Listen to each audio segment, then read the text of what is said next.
জুতা মেরে তারপর হচ্ছে মাল্যদান করার গল্প তো আমরা অনেক শুনেছি, এবং অনেকেই অনেক কথার উদাহরণ টেনে এই শব্দটাকে ব্যবহার করে থাকে। আমরাও করি।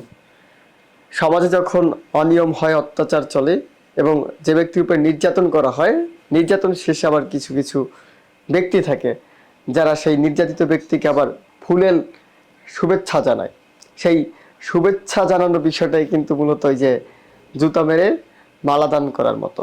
প্রথমত দেদারসে পিটালেন তাকে, তার ক্ষয়ক্ষতি করলেন, তাকে মারধর করলেন, তাকে নির্যাতন করলেন, অমানবিক নির্যাতন, মানবতা লঙ্ঘন করলেন। পরবর্তীতে আপনি কি বললেন যে হসপিটালে আপনি একগুচ্ছ ফল আর হচ্ছে একগুচ্ছ ফুল নিয়ে গেলেন তাকে দেখার জন্য, জুতা মেরে মালা দান করার বিষয়টি। তেমনই ঢাকার উত্তর সিটি কর্পোরেশন যে বর্তমানে দায়িত্বরত ব্যক্তি রয়েছেন সাইফুল এজাজ, তিনি খুব উদ্যোগী কাজ করছে এবং তার কাজগুলো প্রশংসনীয়। আমি নিজেও তার কাজগুলো দেখেছি এবং তার কাজের বিষয়ে আমার খুব আগ্রহ রয়েছে। গুরুত্বপূর্ণ কাজ করছেন। এবং বিশেষ করে যে ব্যাটারি চালিত রিক্সা, রিক্সা যে পরিমাণ বৃদ্ধি পেয়েছে এবং যেভাবে মহাসড়কগুলোতে দাপড়ে বেরিয়েছে, এবং তাতে করে প্রতিনিয়তই দুর্ঘটনা ঘটছে। পথচারী থেকে শুরু করে অন্যান্য যারা রয়েছে তারা প্রতিনিয়তই মৃত্যুর মুখে ঢলে পড়ছে। এইগুলোর দায় হচ্ছে কার? অটোরিকশার জন্য। এই যে নিয়ন্ত্রণহীনভাবে বেড়ে চলা অটোরিকশা, পাশাপাশি তাদের যে গতি, নিয়ন্ত্রণহীন গতি, আপনার পরিবহন কি গতিতে চলে তার থেকে দ্বিগুণ গতি তারা সঞ্চয় করে তারা মহাসড়কে দাপড়ে বেড়াচ্ছে এবং ফলশ্রুতিতে দুর্ঘটনা ঘটাচ্ছে। তো এই অটোরিকশাকে রুখে দিতে হবে।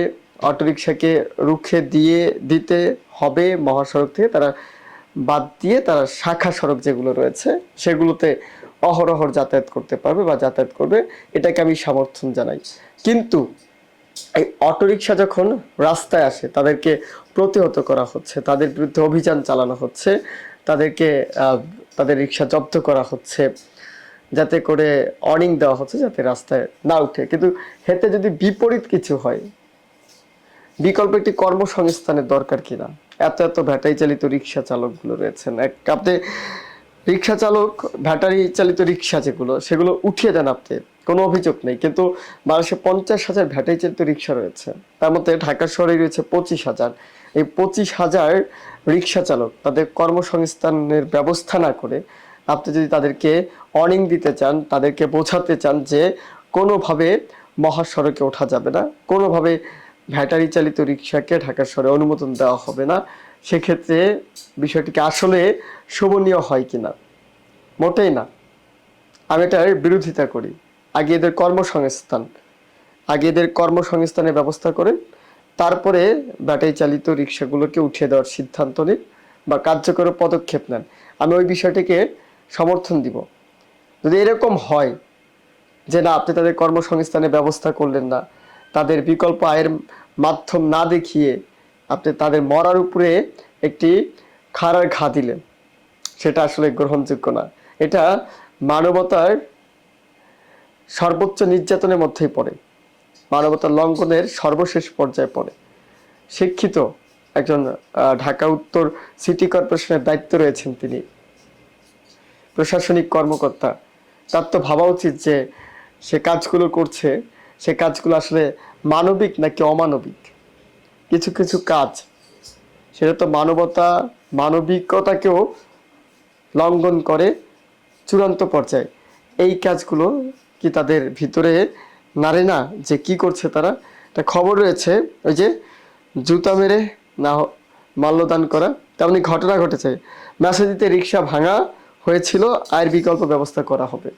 মেসেজ, রিক্সা ভেঙে দিয়ে একজন রিক্সা চালককে মেসেজ দেওয়া হচ্ছে। শিক্ষিত সমাজের শিক্ষিত মেসেজ, আমলাদের মেসেজ। এটা আমলাদের মেসেজ তো ভেঙে চুরে তারপরে দিতে হবে।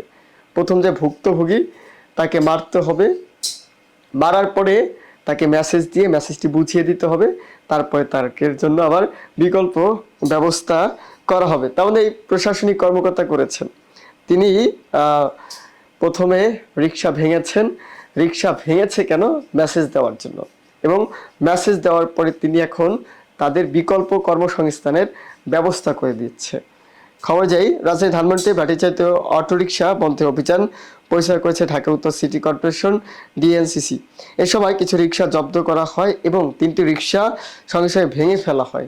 তীব্র নিন্দা জানায় রিকশা ভেঙে ফেলা হয়েছে, জব্দ করা হয়েছে, সেটা গ্রহণযোগ্যতা রয়েছে। তাদের বিরুদ্ধে ব্যবস্থা নেওয়া হোক, আইনানুগ ব্যবস্থা নেওয়া হবে, তাদেরকে ওয়ার্নিং দেওয়া হবে, তাদের মেসেজ দেওয়া হবে।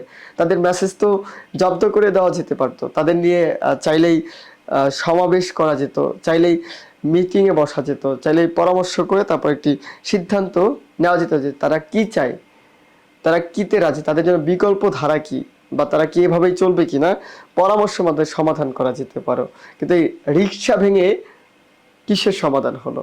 এটা কি আসলে মেসেজ ছিল, নাকি একটি ভুল সিদ্ধান্ত ছিল, নাকি একটি পরিবার, 3টি পরিবারকে রাস্তায় বসানোর পরিকল্পনা ছিল? মঙ্গলবার 13 মে দুপুরে এই অভিযান চালানো হয়। এ বিষয়ে ডিএনসিসির প্রশাসক মোহাম্মদ এজাজ জানিয়েছেন, প্রধান সড়কে যেন ব্যাটারি চালিত অটোরিকশা না আসে সেই বার্তা দিতে এই পদক্ষেপ নেওয়া হয়েছে। বার্তা কি এভাবেও দেওয়া যায় যে রিক্সা ভেঙে তারপরে প্রধান সড়কে যেন ব্যাটারি চালিত রিক্সা না আসে, তার বার্তা তিনি কিভাবে দিলেন? এবং এই বার্তা দেওয়ার পরে তিনি যে কর্মসংস্থানের ব্যবস্থা করলেন, সেটাই আবার কেন করলেন? সে তো বার্তা দিতে চেয়েছেন, তিনি তো এই অশিক্ষিত গেও রিক্সা চালকদেরকে শিক্ষা দিতে চেয়েছিলেন। তবে রিক্সা ভাঙার বিষয়ে সামাজিক মাধ্যমে ব্যাপক সমস্যার সৃষ্টি হয়। এর পরিপ্রেক্ষিতে ডিএনসিসি প্রশাসক তার ফেসবুক পেজে একটি পোস্টে রিক্সা ভাঙার কারণ উল্লেখ করে।